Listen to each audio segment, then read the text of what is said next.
You are now listening to the Minority Trailblazer Podcast. Season 2, new intro. Let the story begin.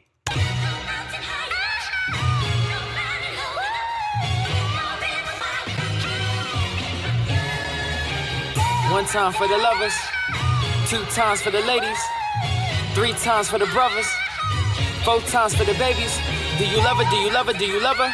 Do you love her? Do you love her? Do you love her? Do you love her? Do you love her? Do you love her? Do you love her? Do you love her? Do you love her? Do you love her? Do you love her? 1 time for the lovers, 2 times for the ladies, 3 times for the brothers, 4 times for the babies. Do you love her? Do you love her? Do you love her? Do you love her? Do you love her? Do you love her? Do you love her? Do you love her? Do you love her? Do you love her? Do you love her? Do you love her? Do you love her? Do you love her? Do you love her? Do you love her? Brown skin, love her brown skin, love her brown skin, love her brown skin, love her brown. She my brown skin, love her brown skin, love her brown. She my brown skin, love her brown skin. Hold me down. I love that intro. Shout out to Lockershaw at Lockershaw on Twitter, Instagram, SoundCloud, all that stuff, man. That's brown skin. Love a brown skin. Love that track, man. Shout out to Dream Out Loud. Man, you are now listening to episode 27 of the Minority Trailblazer Podcast, hosted by Greg E. Hill, the Culture Change Agent. That's me, man. I'm excited. I'm pumped as usual. And we got a show for you today. And before I jump into the episode, I just want to do a couple housekeeping things. 1, mark your calendars. November 11th through 13th, we will have the first Minority Trailblazer Summit. And it's going to be huge. I'm talking about game changers from all different industries convening in Durham, North Carolina. The price is going to be affordable. And I want you and all your friends to attend. Information will be coming out in the next few months, but shout out to Megan, Brittany, and a lot of others that already reached out. So make sure you keep your eyes and ears open and tell the world, because this is about to change the freaking game. 2, if you haven't already, you already know I'm an author. I'm on to my 2nd book, and shout out to everybody that listened to the podcast, that supported the book signing. It was last Thursday. We had a lot of people come out, man. I mean, it was a game changer. Sign all the books, deliver the message, man, and yeah, man, I'm excited about it. And for more information about it, you can go to gregehill.com/book. My 3rd housekeeping thing, and I got 4 today. The 3rd, if you're listening via iTunes, I need you to do 2 things. First, leave a review on the podcast. Please stop what you're doing right now. Leave a review. 2nd, make sure you're sharing the podcast with your friends, because it's been growing exponentially, but I know that we can still share and impact a lot more lives. So continue to please share it with all your friends. And last but not least, I've been getting a lot of inquiries for people that want to be on the show. And I'm going to be responding to email sometime next week to all those people. So if you have a friend you want to refer on the show that's doing big things, this is not just a promotion opportunity. This is somebody that really has a message they want to share. Please make sure you email me at greg@gregehill.com, and I'll make sure that we communicate sometime within next week. So remember, refer your friends, and yeah, that's what it's all about. So let me get on to the show. Today's guest, and I'm doing all cold opens. There's no more me reading off the book and whatnot. I'm just going to go straight from the core. Today's guest, I never met her in person. I met her product through Sherry Williams. I was doing an event last month, and it's a common theme. Sherry Williams is the plug in DC. I'm telling you, if you in DC and you don't know who Sherry Williams is or know her way of the movement, go look her up online and whatnot. Sherry Williams, she is a boss, and I was connected through her because on social media over the last year or so, I've always seen these shirts online that had all these names of, unfortunately, those that are of color, these people of color that have been killed or shot by police brutality or things of that nature, man, female, and all those things. So I kept seeing these shirts online, and then one day I was like, who's behind all these shirts? Like, I mean, outside of what they stand for, they're beautiful shirts, and it really just crystallizes in your head not to forget. Like, I got a wristband right now, and I wear every single day that says "Bless Up," and then it says "Fight Amnesia." Because, it's easy to forget when you're living your life, when you're doing amazing things. You write books, you're doing podcasts, you're doing all these things for the world, for your family, for your country. But it's easy to forget those that have been incarcerated unjustly, that have been killed in cold blood, those that don't have those resources or the people around them to support them and be there for them, it's easy to forget. And her shirt's message not only helped me remember, but also it holds society accountable. Because, man, like, she's the founder of Glossrags, and it's the shirts you've seen all. And honestly, we're going to get into the show what the name of the line is, because you would probably just know whether it's a shirt with all the names of the people that died on it, but it's a lot bigger than that. It has a lot more context, and I'm telling you, if you wear her clothing anywhere, then people, especially white people, I ain't gonna lie, if you're white listening to this, I'm just be real, you're gonna see this shirt, you're gonna be like, okay, who are those names? And then when you tell them, they look at you funny. And it grabs a lot of attention. So it's a shirt that you got to do your research before you wear it. Because I said in the podcast, like, it took me a couple months to wear that shirt because I didn't know the names, all of the names on it. It was females. So I had to do my research. So if somebody asked me, I didn't say something dumb. And I also like to say, her movement and what she stands for is far bigger than just apparel. I mean, she has a podcast. She does pop-up shops. She's a speaker.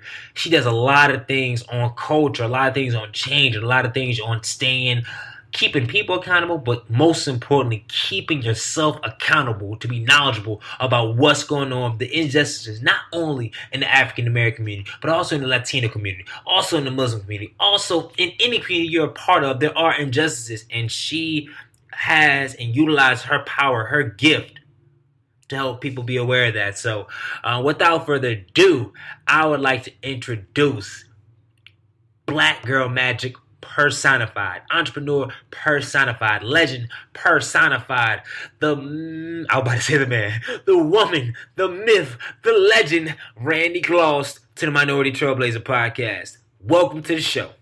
Woo woo! Hello. Oh man, I'm excited. Like, and I tell y'all, audience, we've been working for a month plus trying to get it together, but our schedules finally aligned, and I finally get her on the show, and I'm pumped. I'm so excited. So if you're new to the show, you already know how it works out. We start off with a quote, then we got 3 rounds. We talk about the past, before the business, before social entrepreneurship, before the stands, boom. We talk about the present. What does it look like? Then we transition and talk about the future. And at the end, we got the culture change round. So let's jump right into it. Y'all know I'm a quote guy. So Randi, please start the show off with a quote and a story about how you apply that quote to your everyday life.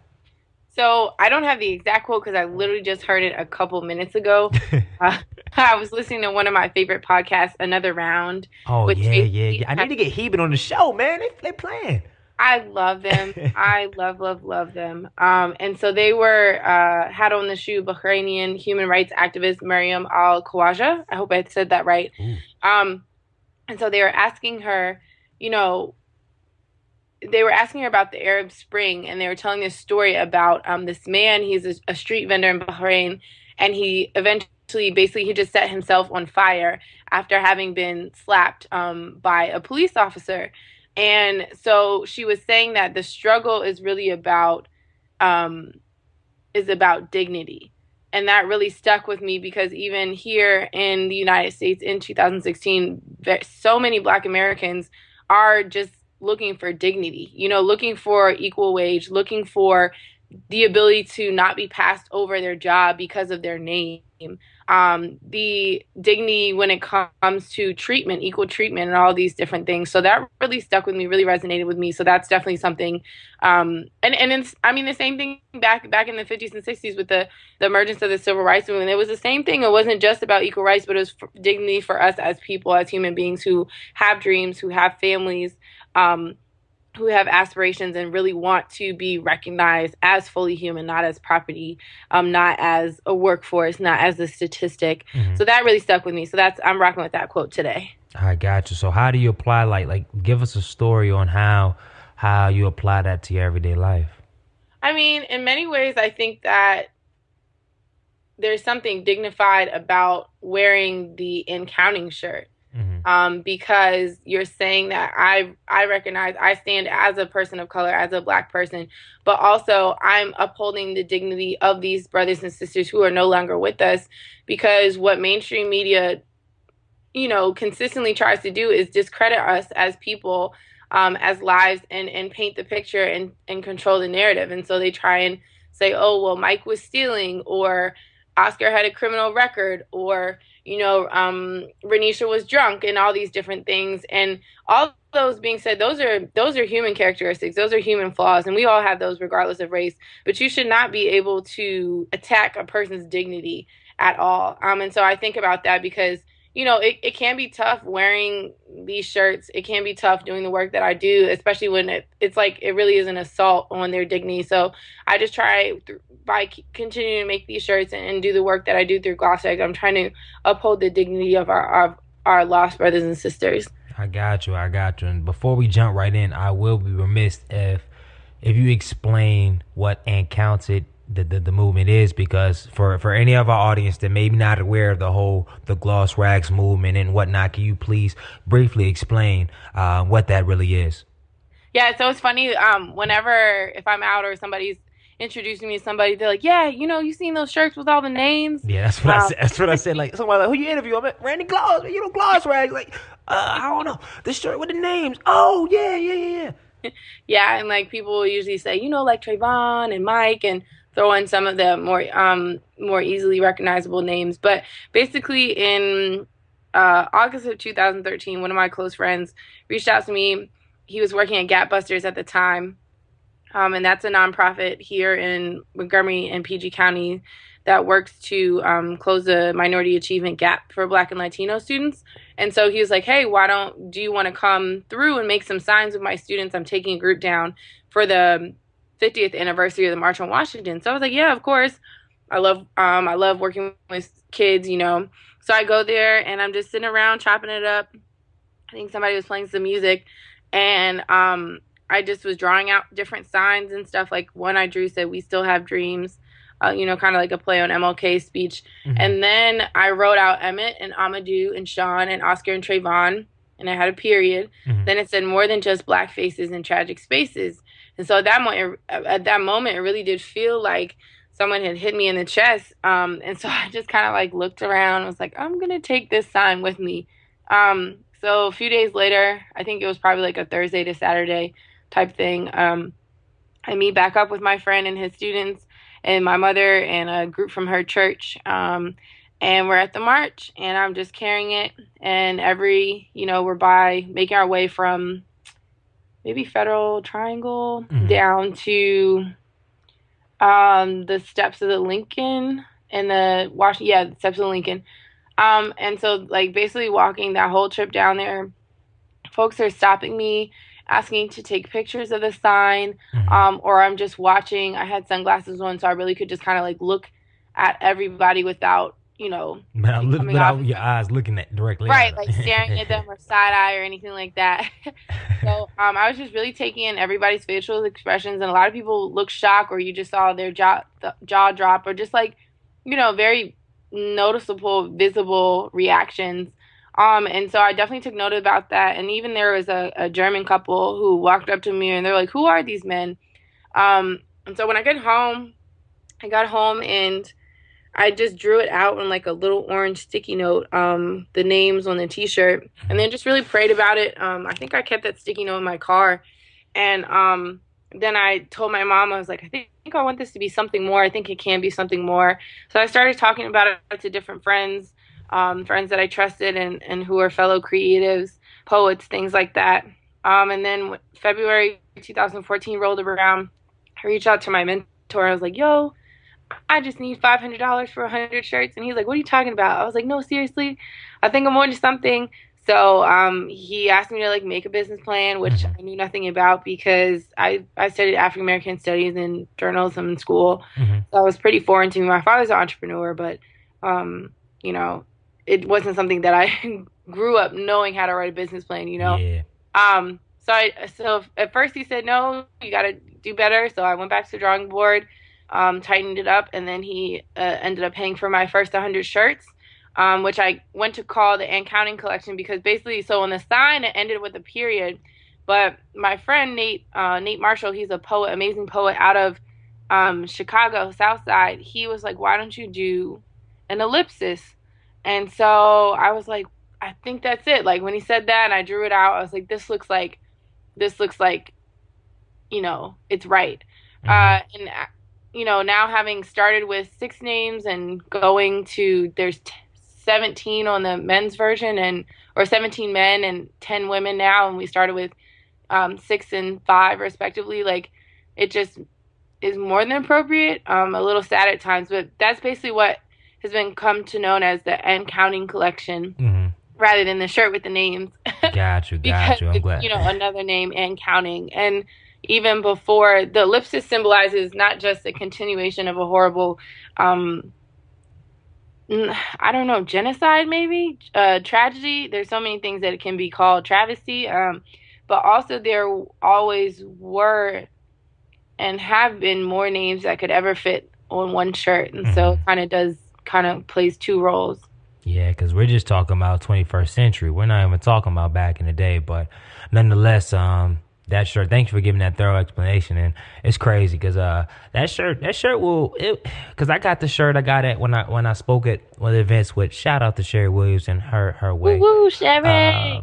But I wore it to, and then it took me 3 months to wear it because it's one of these shirts. If you don't know these names, people gonna be like, oh, who are those people? And if you say something crazy, it's just gonna make you feel bad about yourself. So I ain't gonna lie, it took me 3 months to finally bring that thing out. So once I wore it, man, the faces I was getting, man, I was kind of nervous. I ain't gonna lie, I only brought that thing out 3 times since then because it's a lot, but we gonna jump into that later in the show. But right now, let's bring it all the way back. Before Glossrags, before all this, who are you? Like, who is Randy? Like, can you share us a little bit about your background, where you come from, and what makes you you? Sure. I'm a bit of a nomad, I guess. Not by choice, but I was born in DC, Northwest. And then when I was 3, we moved to Santa Fe, New Mexico. So my brother and I, he's like about a year and a half older than me. It was just him and I, the only black kids in our class in Santa Fe. So we were there for 6 years. Then we moved to Raleigh for 2 years. You was in Raleigh in North Carolina? Yes, I was. I didn't know. That's crazy. I'm a Duke fan. Oh no! I almost hit the button on the podcast, man. And then we moved back to the DC area. So I actually went to high school in Montgomery County. And then I went to Northwestern for college. So I was studying journalism out there in Illinois? Yes, outside of Chicago. Gotcha. What drove you to the Northwestern? Well, I had applied to Syracuse. They had a really strong journalism program. Boston University's program was pretty legit. Indiana University, NYU, I'm trying to think. A few different, Vanderbilt, just kind of like all over, but with pretty strong journalism programs. And my mom was really the one who said, "Have you heard about Northwestern?" And I hadn't. So we just kind of like make our way out there for, I don't know what they call them, the open house, I guess. And I really liked it because there was a student who was talking about, she had gone overseas for her internship and reported on the immigration issues between South Africans and folks from Zimbabwe. And when you're in America, you think, the only border that matters is ours in Mexico. And it's like, no, immigration issues are universal. And so it really opened my mind. But I also just thought it was really dope that she could have international reporting experience as an undergrad. And so that kind of really sold me. So I just applied and I got in, and they gave me the best offer as well. Because, Newhouse over at Syracuse, their school, J School, is awesome. Shout out to my boy, Lawrence, who is an on-air personality with Revolt. He came through Newhouse, so they definitely do great work over there. But yeah, so I just ended up at Northwestern, and it was definitely an interesting experience there. Yeah. If you could, I do want you to talk about your experience there, but when did you realize that journalism or this mass communications thing was it? I think that, so I've always been a writer since I could literally hold a pencil. I journaled pretty much every day as a child. I remember being on a plane writing a rap about the Bulls winning the championship in like 97 or 98. I remember writing like a poem / rap about one of my cousins. He was I think I was 9 or 10. He was 14, lived in Philly, and his heart just stopped. And so my parents went to his funeral and everything, and they were telling me about it. So I wrote about Kelby's funeral, about, they were telling us they were busloads of kids and stuff. So I was always writing poetry, short stories in my journal, like Dear Journal, and then like half an hour later, 3 pages deep, like I've noted every single detail about my day. So that's just always been an interest of mine. And I just love talking to people. I love asking questions. Anytime we'd have an interview project or a school project, I'd find some way to interview somebody. So that's pretty, I don't know. I just think that that's just me. Yeah. And then your parents, you said your dad. So because your dad was an entrepreneur, what'd your mom do? My mom is an educator. She went to Holy Cross and then finished up at Howard. And she was a psych major. So she was developing personnel tests for the DC police force, like the entrance psych exams that officers had to take. She was making those, which she definitely has a bunch of interesting stories with that. But as an educator, she was always like, it was a thing for her to take us to the museum, to read to us literature, like not Western literature, but, Black playwrights and poets, and things like that, and authors. And so I think because my parents were very much, wanted us to know about our people and our rich history and culture, because honestly, it is a challenge, like being quote unquote African American. Like, what does that even mean?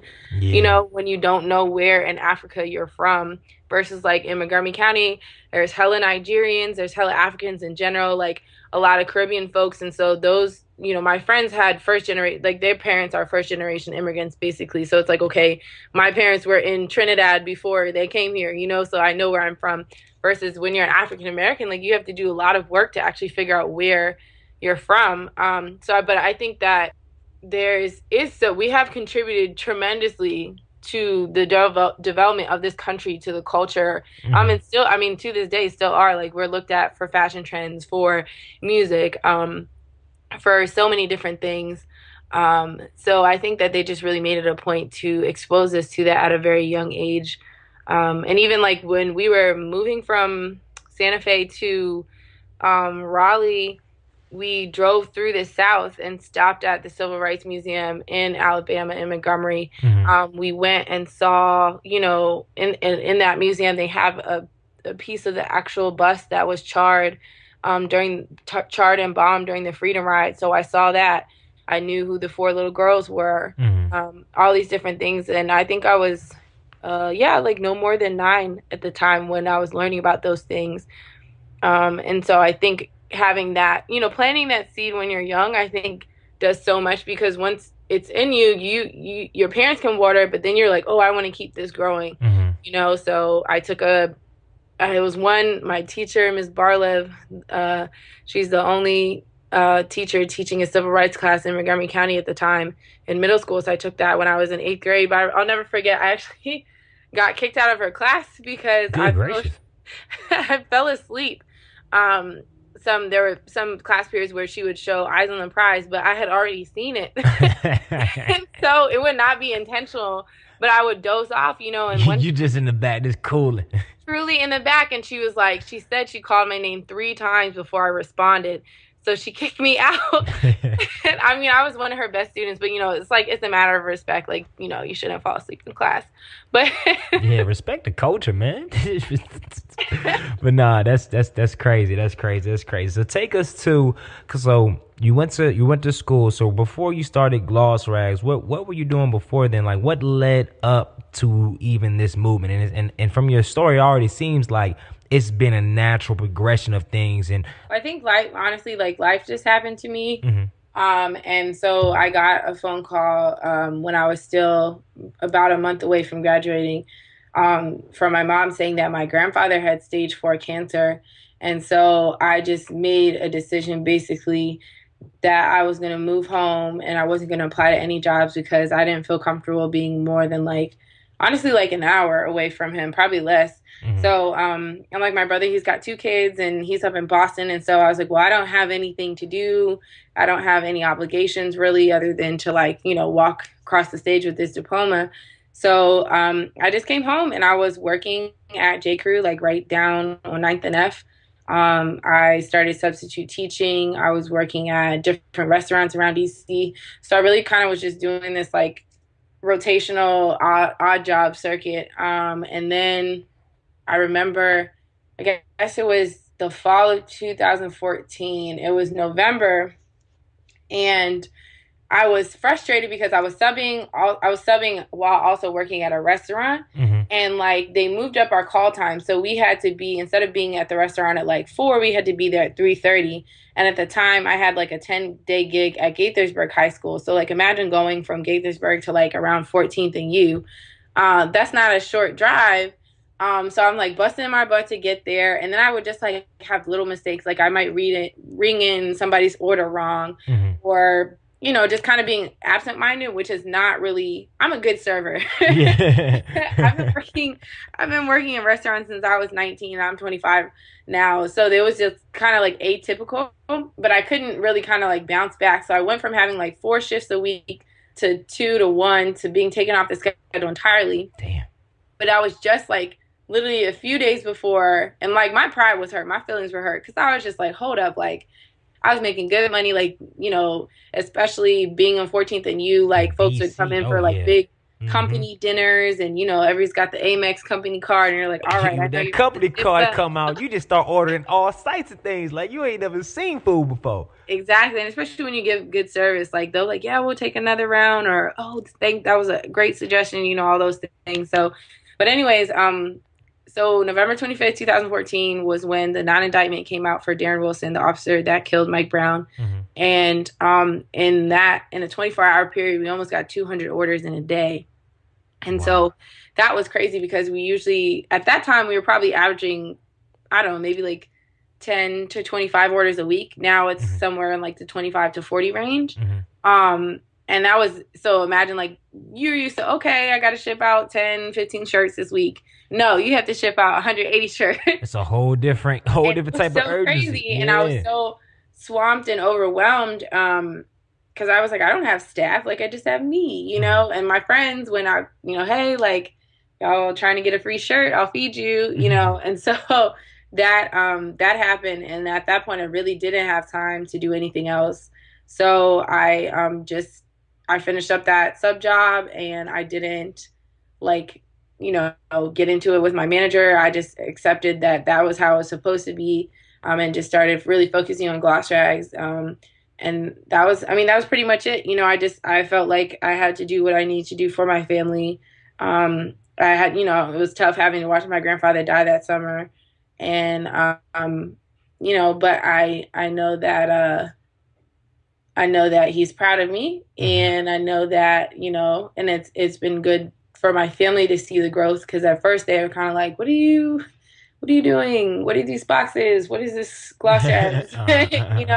And especially because when you go to like Northwestern, and I was there, tuition is probably more now, but it was $52,000 a year. Oh, that's don't even use that kind of terminology on the podcast. Oh, I can tell you my bad. Yeah, and so I have of course I have student loans just like anybody else, and also to go Medill, the School of Journalism at Northwestern, they have 80% job placement, for students that come through there. Like Mike Wilbon went to my school, Christine Brennan, Jay Adonde, one of the guys from Mike in the Morning, like. They all came through Northwestern, and it's like, okay, here I am, and I don't have a job, but on top of this, like, I'm not looking for one either. At some point I came to a realization. I was like, no, I don't want to be a local TV personality. Like, that's not what I want to do anymore. I want to tell stories, but in a very different way.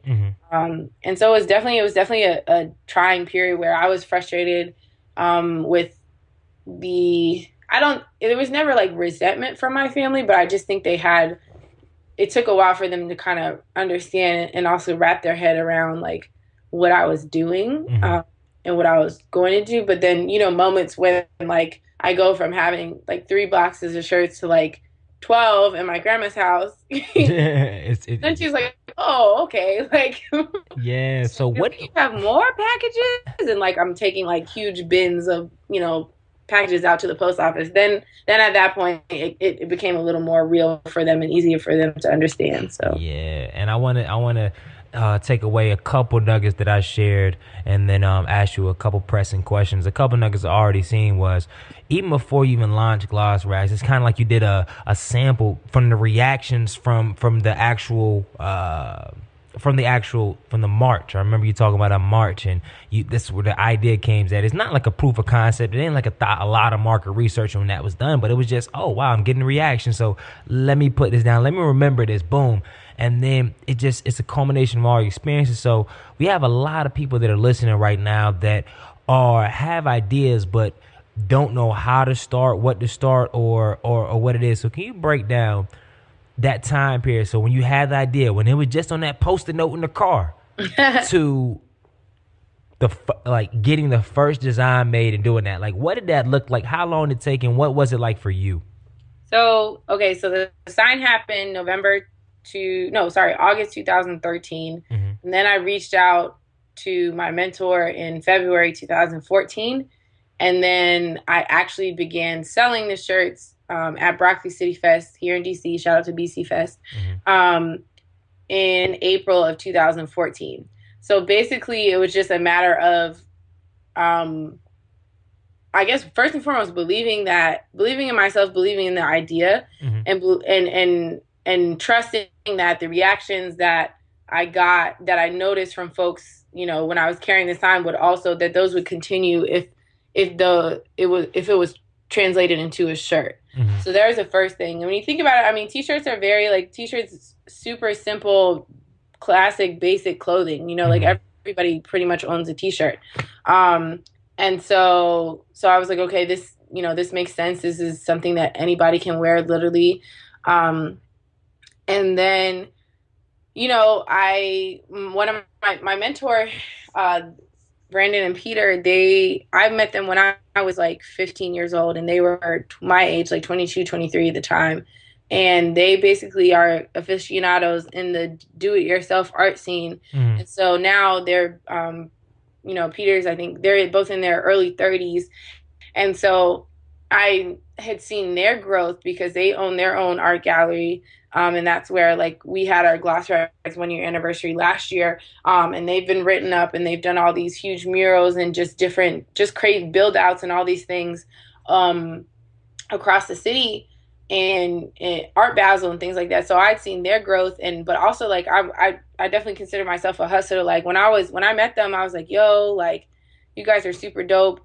I was in a leadership program at the time that brought together students from all over the DMV, include like public and private school. Mm-hmm. It was once a month for like 6 months. So it was arts day, and Brandon was there, and they had this thing at the time called the document. So basically they would like have these huge puddles of paint and then use their bodies as like paint brushes and then break dance on canvas. And I thought that was like super dope. So I got their contact information. And then when I was in this journalism program, the urban journalism workshop with the Washington Post, I followed up with them. I was like, hey, I want to do a story on you guys. So like my partner and I, we go out, we got a little camera, and we do a story about them. But after that, I just stayed in touch with them. Mm-hmm. And just was like, hey, you guys have an art show? Can I work, or can I help you set up? So basically from that time period, like those 7-8 years until I had the idea for Glossrags, they saw that I was willing to work. They saw that I was ambitious. And so when it came to me reaching out to them for the loan, there was that trust element, and there was a very strong relationship. Mm-hmm. And so then after that, they paid for the first 100 shirts. And I also I guess like really the Glossrags came from Randi Gloss, Glossrags. So it was just kind of like an easy translation between, I guess, me as a person and the brand. Mm-hmm. But Glossrags itself is the juxtaposition of the raw and the refined. And so we deal with a lot of raw issues: police brutality, racial profiling, stereotyping, modern day oppression, things like that. And but the shirt itself is it's a good quality shirt, and we pride ourselves on making, high quality goods. So that's really where the name came from. So we had a name, and then one of my homegirls, she's really like a jack of all trades. So we met up a couple times, and we like created the concept for our pop-up shop at Broccoli City Fest. And then she helped create my first logo. And then we set up the online store, the Big Cartel. Yeah, that's how everybody started. That Big Cartel, www.glossrags.bigcartel.com. Exactly. That was our home for I think the first from April through August was out the mud. Big Cartel. And that was kind of it. So just got those shirts printed, worked with a local partner here in DC, and then it just went from there. So yeah. So share with our audience, and I would like to say, knowing what you know now, so because you're 2 years in the game, correct? Almost 2. Yep. So knowing the lay of the land, you got almost your first 2 years under the belt. What would you tell yourself, knowing what you know now, when you first started Glossrags? What would be the top 2 things you tell yourself? I think learn more, because there's no entrepreneur's story is the same. But there are resources, and I think that I've had to learn a lot of things on the fly. Like what?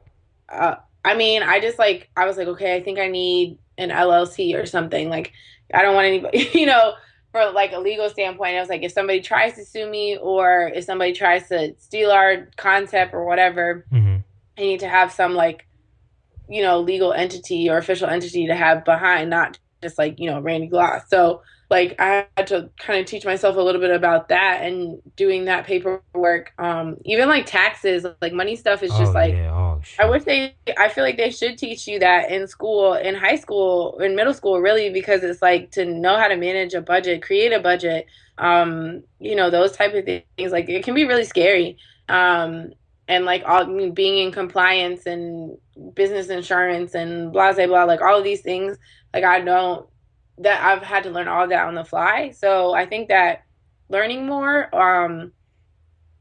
learning more of the technical stuff. I think I wish I would have, taken more time to do it. But again, I didn't know that Glossrags was going to become what it is. Yeah. So that was kind of oh no, I'm just trying to make sure I keep all the balls in the air.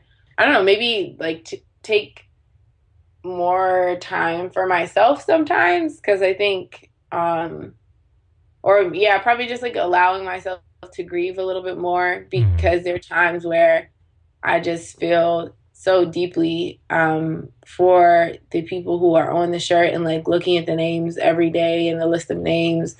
I don't always take the time to talk to other people or write down my feelings or share my feelings.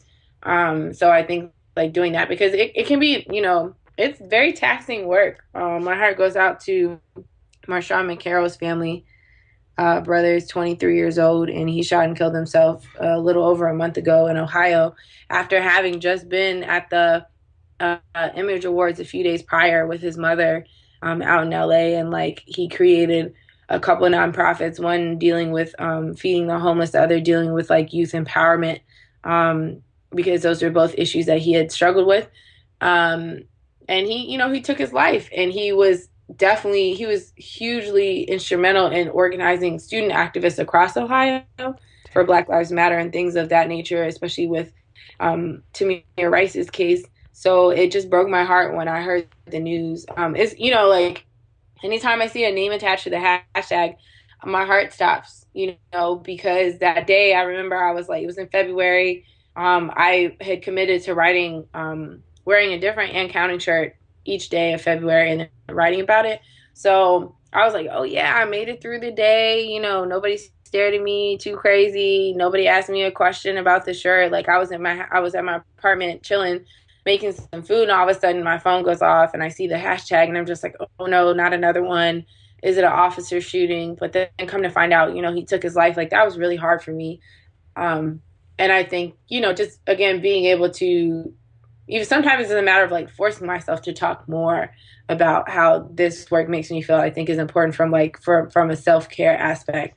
Yeah, because I know it has to be difficult when you're confronted with such heavy things day in day out with the products that you make. But I definitely think, and not to jump in front of ourselves, but the evolution of just gloss rags in general allows, in my opinion, outside looking in, may have be start allow you to share your voice and share other things outside. Like when I looked on the website last couple of days, I was like, the first time I looked was a couple months ago, and okay, it was a clothing site, had some stuff, and now look, I was like, wow, this is like, yeah, I see interviews, I see podcasts. I'm like, this is a real empowerment, because there's a lot of brands out there that are attaching themselves, some in the right way, some in the wrong way, to causes. But I believe Gloss Rags is definitely unique because y'all, it seems like y'all really embody it. And now I've been enlightened to see, and I've been blessed to see the growth in other areas and other pieces and other mediums to really share kind of what's going on in a and I feel, and it's not a fun mood. I want to say fun, but in just a creative light, and it kind of it brings in not a smile like what's going on, but a lighter tone to what's going on in the culture. Yeah, I think that it's aside from being creative, I think it's innovative Mm-hmm. because it's like, how do you address such a heavy issue in a smart way? Mm-hmm. And I think that, again, like, everybody owns a t-shirt, you know. But also when I see that we have folks who are buying, you know, coming back and shopping with us for their fourth, fifth, and sixth time, it really lets me know that this is something that's important to them. But also, like, the beautiful thing about the shirts is that the In collection is that it allows people to feel empowered. Like, not everybody can drop what they're doing and go to a protest, or not everybody can afford to get arrested, and things like that. And I understand that, like, and I think that the shirts really help to meet people where they're at, but at the same time allow them to feel empowered and to help check other people's privilege in their lives and in the communities that they're in and out of. So it's just, I mean, it's been awesome, like, to see the growth. It's everything is surprising to me too, because like I said, I really had no idea what I was creating, but I'm just so thankful to God, really, because that people have continued to support us these past, 2 years, and that I mean, there's definitely more in store. I just, growing from, just gloss rags and having the two shirts to, like, the Stay Woke jackets. We did another shirt a couple months ago, and being able to do a podcast because that's more storytelling. And, like, last year we did pop-up shops in LA, San Antonio, Austin, New Orleans, DC, and that was amazing to be able to patron other businesses of color that have brick and mortar stores, but also to invite people out, meet people from the community, and really hear, what is it like what is the relationship like with you and the police and in your community, or what is it like being a Black person in LA versus, like, Austin? Like, these are vastly different cities, but even if you think about it, break down a city, like, what's it like being in Compton versus, like, West LA, things like that. Like, there's huge differences as well. So really, that's going to turn into, we're working diligently on turning that footage into a documentary that hopefully will be out later this year.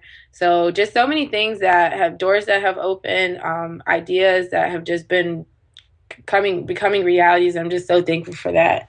Yeah, I do want to speak on, and I never ask our guests, and I'm gonna start doing it this year, is because there's a lot of narrative on dealing with failure, dealing with overcoming things, but how do you deal with success or growing or opportunities? Because I mean, I can speak specifically. I'm at a point now where every day there's an interview request. There's somebody asking for your time. Hey, can I pick your brain on this? Or can you do this? Can you do that? Can you do that? Can you do that? This is not even like stuff I get paid for. This is not even like what Right. brings in revenue. So how do you deal now where your brand is on the come up? You're getting more features. You're getting more orders. You're getting more innovators. A lot of opportunities.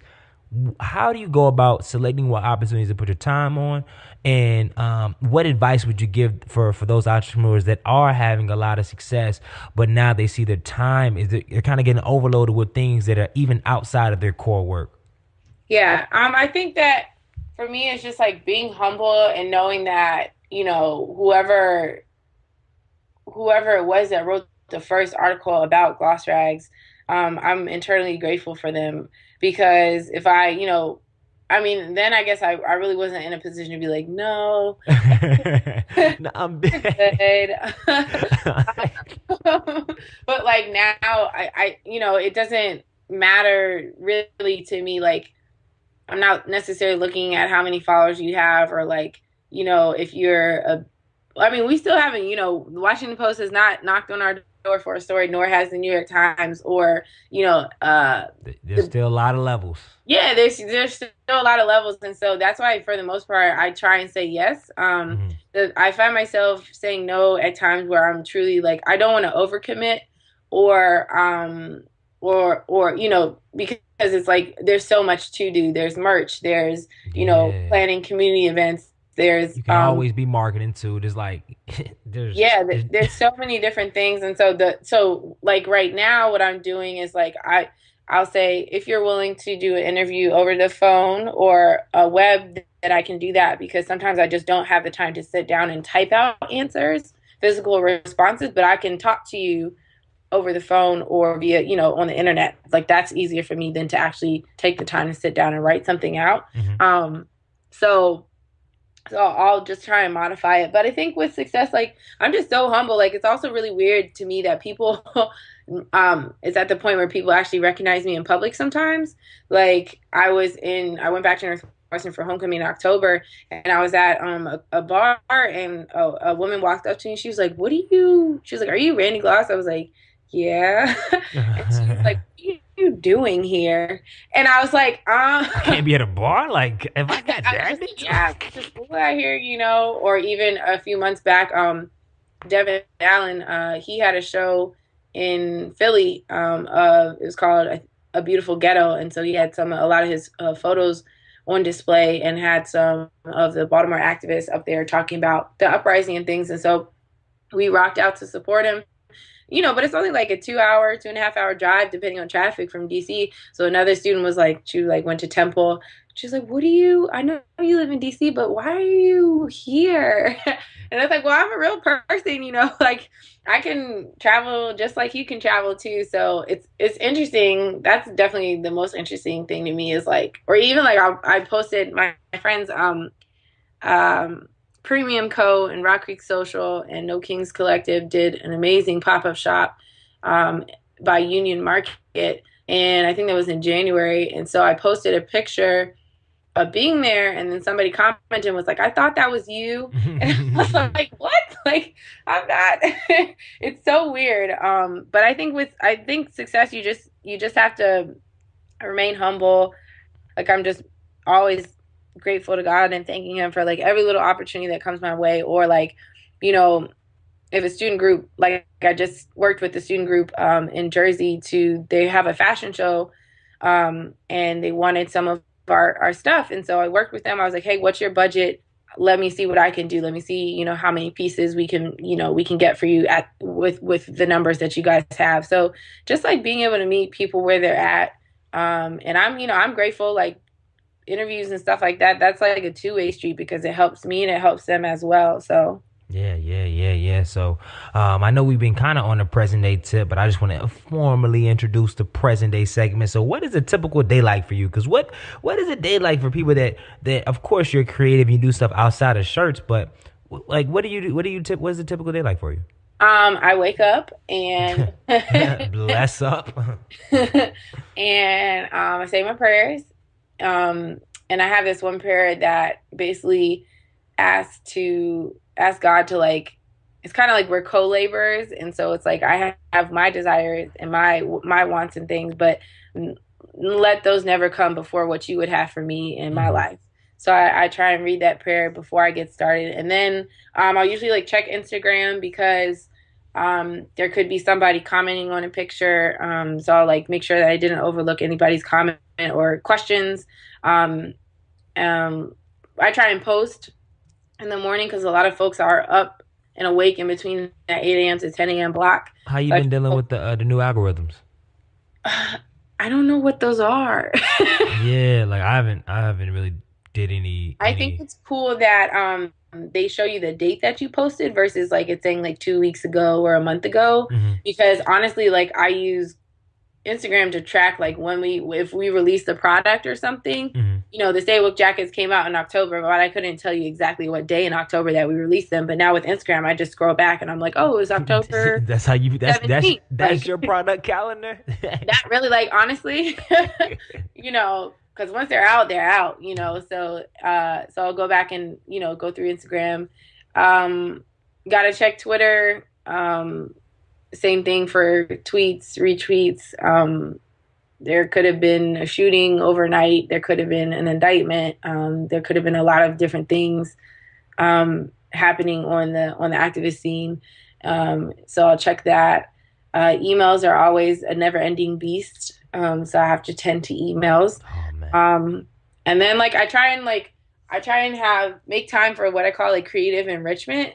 So whether that's reading a book, reading a magazine, articles, watching a TED Talk, or even just like meeting with somebody, like another creative mind and just talking.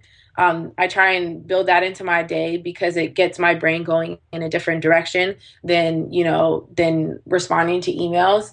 And sometimes like today I had to go pick up some merchandise. So I ran out to Rockville to do that.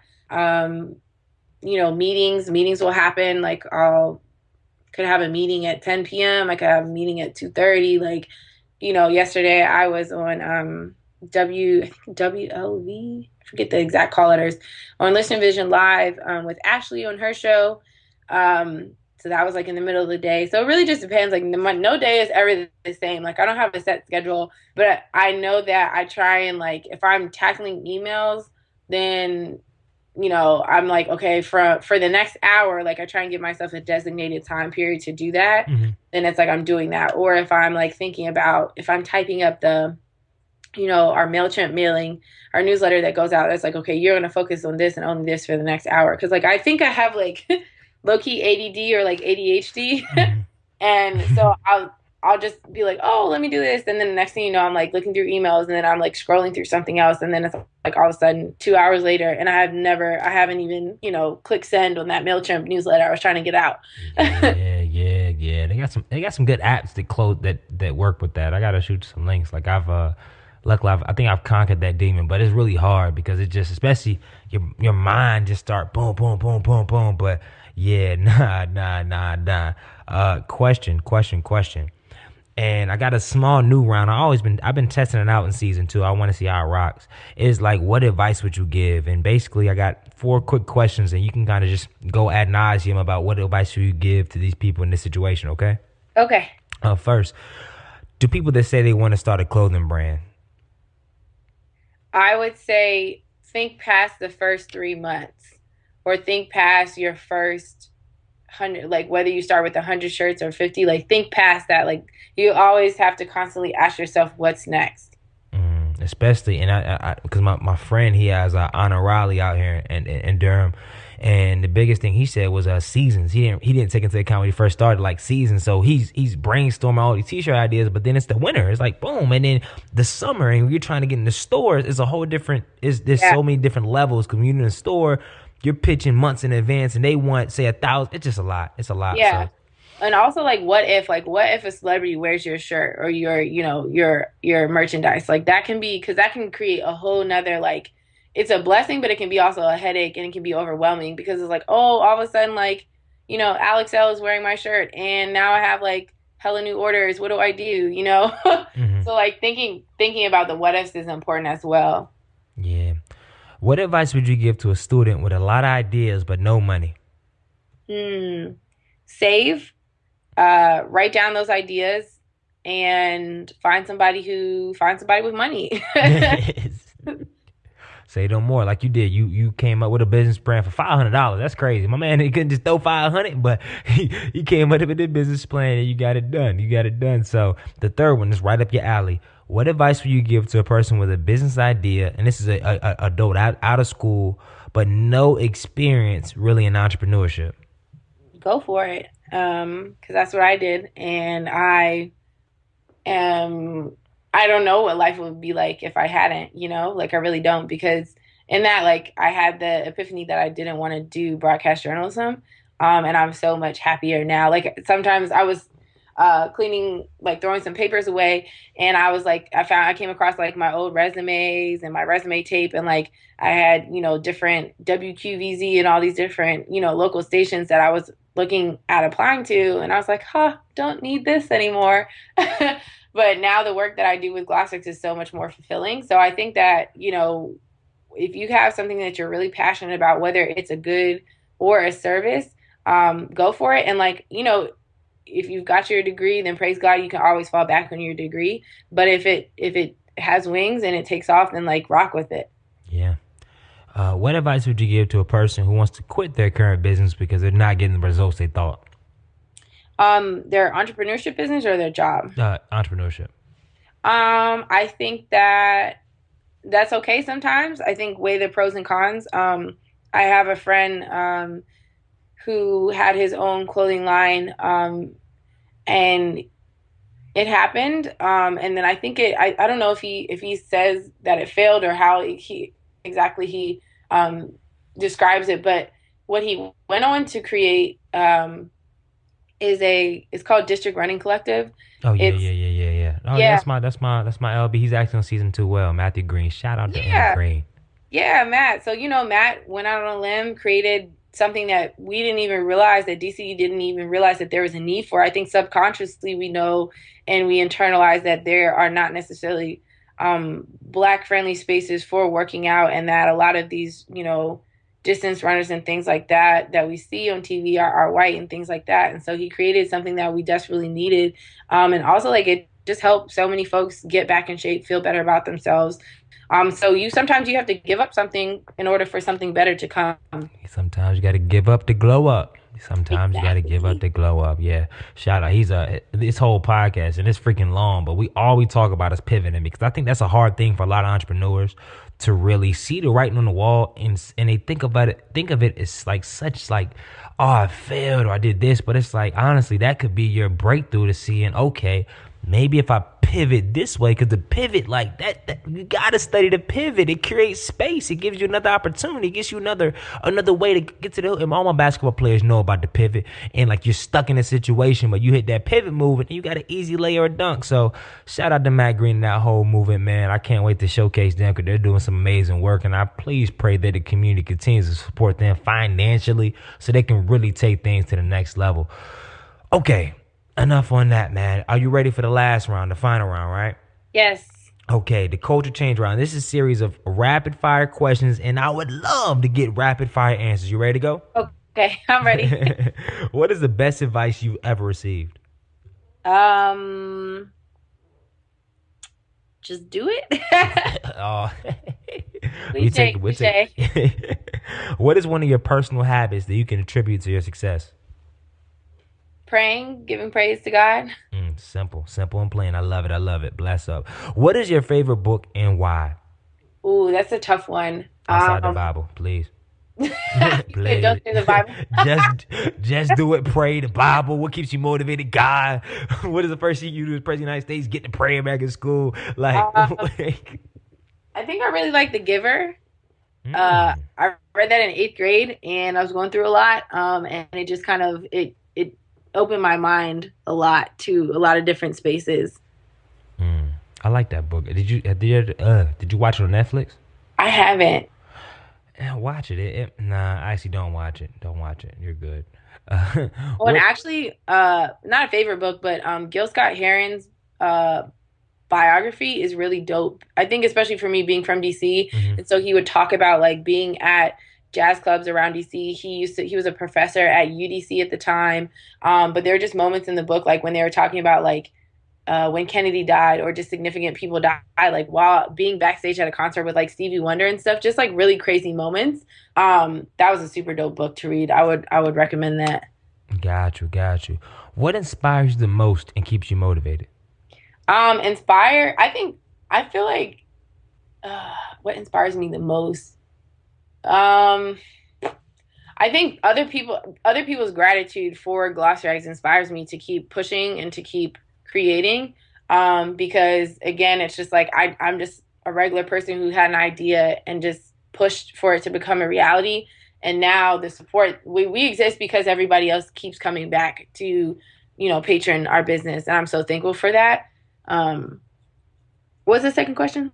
Yeah, that was it. What inspires you the most and keeps you motivated? Yeah. You got it. Like when people share stories like, yo, I was wearing this shirt, and somebody asked me if it was a basketball team, or I was I was getting dressed after swimming at the YMCA, and this white lady walked up to me and told me that her shirt made me uncomfortable. Or ever since I wore that shirt in class, and my professor always keeps a close eye on what t-shirt I'm wearing, So like those type of stories, I love when people share them, and it like, sometimes it's like I'm just like exhausted or frustrated, and then an email or a tweet will come in at like 2 a.m. and they're like, thank you so much, like, or here's me in my shirt, or like a parent will have put their shirt on like their little baby. It's so adorable. Those are always the cutest pictures, right? So like things like that I just really appreciate, and that keeps me motivated for sure. Yeah. If you were the president of the United States, what is the first thing you would do? I would take away guns from the police. Oh man, police gunless? Goodness gracious. Gunless police, yep. Got you. And one of the last questions in the show, because I have one more after this, because I didn't talk about it. And this is one of the more, actually, before I even get to this the last question, I do want to ask, because I would be remiss. I always ask all my guests this, and it's like, should I ask it? But hey, it is what it is. From your experience, specifically through, or it could be life, could you please share with the audience? And it's like, great, this is one of the last questions. So you really gonna ask this, but I might loop it and put it in the front. I don't know, but can you share with us one of your toughest experiences thus far and kind of what you learned from it? Yeah, I think that January was super hard for me. I think I was depressed a little bit because like last year was huge for us, like being able to. So the Millennial Trains Project is a nonprofit that sponsors these cross-country journeys that allowed me to go and do those pop-up shops in those 6 different cities. So I had to crowdfund $5,000 just to get on board, and I did that in a month, which blew my mind. And then we had events pretty much every month out of 2015. Fast Company wrote about it. The Fader Complex, all these things happened, and then we had the Stay Woke jackets dropped, and people were just like so hype about those, and that was huge because it can be really like nerve-wracking putting something new out, especially completely different from the In-Counting collection. Mm-hmm. But those went over really well. Holiday season came around. Business is always great in November and December. January hits and retail sales drop off tremendously because everybody done spent their money. And then the pressure of creating something that there's not only a demand for, but there's an expectation, that can be very, very harrowing. And so I was very like, I didn't know what, I was like, how do I top 2015? Like, how do I do better? How do I do bigger and better than last year? But then I was like literally like in my bed, like had the blinds closed, everything under the covers, like, I wasn't responding. I wasn't on top of emails like I usually try to be. And I just really had to like pray about it and go to God and be like, God, like, please, like, help me. I don't know what to do. And also like, people do forget that Black folks are dying and that we go through this type of trauma each and every day, and that we're being, profiled and all these things, discriminated against. So if the mainstream media gets quiet, especially now this year being an election year, and like cops are quote unquote calm down, and like maybe there's not like a super blatant example of somebody being shot and killed by police, then our sales drop off, and that's like a huge part of our revenue is people buying shirts. And so figuring out like how do we generate money, for the company to keep going. So that was really hard for me, but I just like prayed, and God was like, he was like, look, you ain't do any of that last year. He was like, that was all me. You were just like, you're just the person enacting, you're just like the humble servant, So I was like, you're right. And then of course, like me and God have rolled. That sounds in my head. And then like, he was like, yeah, girl, like I could top your whole 2015 in one day, in one day in 2016. If I felt like it, I could just completely surpass everything that you thought was dope in 2015 in one day. Mm-hmm. And so I was like, you right.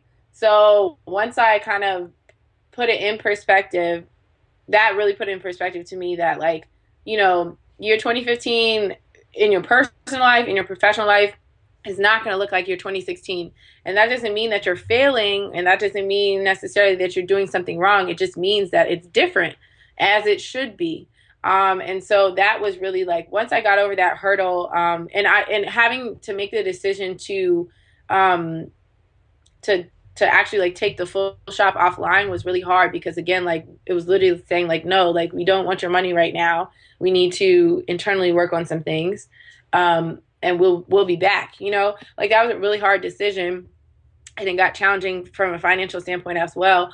But now I feel so much better. Like I appreciate you, you know, that giving us a little dap for the website. But I worked really hard on redoing the whole website and making sure that it showed the diversity of Glossrags, that we don't just make t-shirts, but we do have a podcast. You know, I do write about my experiences, and you know, I just came back from Flint. I was in Flint for a week in the end of March, and writing about that experience and documenting that as well, like sharing those things, because it is a part of the struggle. Like that was really hard for me, but it was necessary, and I'm thankful that, like, sometimes you really do have to pump the brakes and take time for yourself and just be like, okay, like, it's awesome. I think it's in so many ways, I think about like huge celebrities and how fame is cool, but it can also be really overwhelming. And it can be really toxic at times too. And so, not that I don't consider myself famous at all, but like, sometimes you really do just need to like step away from it all. And like, I stopped going, really wasn't going out. Like, I was just very low key, because I was like, I just need some time away, and I need to make sure that, like, you know, that my heart is good, you know, and that Glossrags, like, you know, just make sure that everything's good. So. Nah, I feel you. And that's pivotal. I think a lot of times, especially when things are prohibitively growing well, from an outside perspective, it's easy for people to be like, "Oh man, where's it at? Like, what's the minimum do?" But when you have a project working on something that is very creative in nature, it's just very difficult to continue to innovate without having time or space. And then plus, people too. I mean, when people are waiting for something, you just need a little gap to kind of have them expecting or whatnot, or to be ready for new ideas and innovation. So I'm a big proponent of kind of taking those breaks, refreshing, getting charged up again, so you can come at it in a different angle. Because, you know, if you continue the same things, eventually it's going to taper off. So, and I love the new look, the feel of the site, and the direction is kind of going where that it can survive droughts of clothing. Because as you kind of continue to get into that event space and honestly curating certain things, then I guess in the future, and I didn't even ask in the future. Sheesh, I'm all over the place with this thing. I guess I got to make one small pivot. What's next for Glossrags in 2016? So we have we're working on a documentary with the footage that we shot in those 6 cities last year. So hopefully that will come out by the end of 2016. We do have new products in the work. I'm not going to say what just yet, but those are coming. We're continuing to do community events here in DC. My hope is that we'll be able to, go on the road a little bit during the summer and do some vending and community building as well. So that's kind of all that comes to mind immediately. Everything, like, creativity can hit you in the shower, like in the car, and sometimes if it's an idea, you just, I'll think about it and be like, all right, let me see how this works, or let me see if this can work, and we'll go from there. So last question in the future round, when it's all said and done, what do you want the legacy, and legacy is a heavy word, but I think we're old now, legacy of Randi Gloss to be? I think that the legacy is just that I helped to continue to document our history, to make sure that we as a people are not forgotten, we're not overshadowed, we're not discredited, we're not devalued, because I think that Erykah Badu says it towards the end of the Black Power mixtape documentary, where she's like, we have to tell our own stories, because when you allow somebody else to tell your story, it's really not your story. It becomes something different. And I just really hope that through, preserving the names of the brothers and sisters, through the shirts, doing storytelling with our podcast, with the documentary and other media projects, I just really hope that, those will continue to exist and to contribute and, hold us down, give us hope, give us inspiration. I hope that people will come back to them. And hey, maybe one day I'll write a book or something. And I hope that that book will be something that is passed down from generations to generations too. Yeah, man, it's so exciting to hear someone that has a pulse of the culture is doing great things, but they know that this is like the first step. Like I foresee it already. I know that the t-shirts and the clothing is huge. It's going to continue to be huge, but I think with your brain power and the team around you and the supportive people in DC in general, this is just a cusp. This is not even a 0.1% of what impact that y'all going to make, and I definitely I'm excited about the journey. So to our last question of the podcast, and this is the most important question, because I call myself the culture change agent. What we do with this podcast, who we bring on the show, is all revolved around people of color that are continuously breaking the mold, breaking the cycle, and changing the culture. So if you could change one thing about society, most specifically our African American culture, what would it be and why? I think that I would change how little we know about ourselves as a people in this country. I think like learning about your culture should be a requirement. And I think that it would just provide so much more inspiration and creativity, instead of like, it definitely hurts to see some of our Black brothers and sisters like underachieving in many different ways, or just not even thinking that they can be somebody, or that there's more to their life than they're Black, and things like that. Like, I just really would want to bring back that, pro-Black pride within ourselves, and celebrate ourselves as the people, versus like trying to chase down a mainstream image of what we should be, or what, what we're supposed to be. Amen, amen. On that note, where can our audience find everything about you, about your podcast, about your company, find out the shirts? Where can we find you at online? Yeah, so online for our events, for our goods, for our podcast interviews, that's just right at glossrags.com. To check me out on Instagram, it's just Randi, Randi Gloss, Gloss. And our Twitter is just Glossrags, all like Greg said. all caps. Yeah, she gonna make sure I hit it with the email. She was like, "Oh, you misspelled it." I said, "What I misspelled?" You got the all caps. I was like, "Oh Lord." All uppercase on Twitter and Facebook. So yeah, check us out. Gotcha. We'll be sure to run that throughout the show. So make sure that the people can get it popping. So on that note, I would like to thank you, and Minority Trailblazer Nation would like to thank you. I know, like further ado. Thank you, Miss Gloss, for your presence, giving us an hour of your time. Our time you cannot get back. So thank you so much. No doubt. Thank you for having me. Oh, no. You just tuned in to another episode of the Minority Trailblazer podcast, and I just want to say thank you so much for the support. I mean, every week the audience grows, people continue to rate and review, and I love it. So remember, if you haven't left a review on this podcast, please do so now.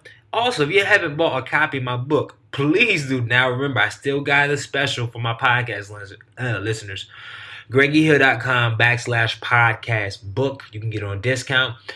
And have a great remainder of the week. I look forward to rapping with you next Thursday. Who we got next Thursday? Next Thursday, we got Dominique Broadway, Queen of Finance. She's going to be dropping a lot of nuggets on finance, development, growth, and also she's real candid about her story. So I hope y'all can tune in. I look forward y'all tuning in. Remember, share the episode, review the episode, follow the episode, and let's continue the movement. All right, everybody, and like I always do it, I need to do one thing. What is that one thing, Mr. Hill? That one thing is change the freaking culture. Good night.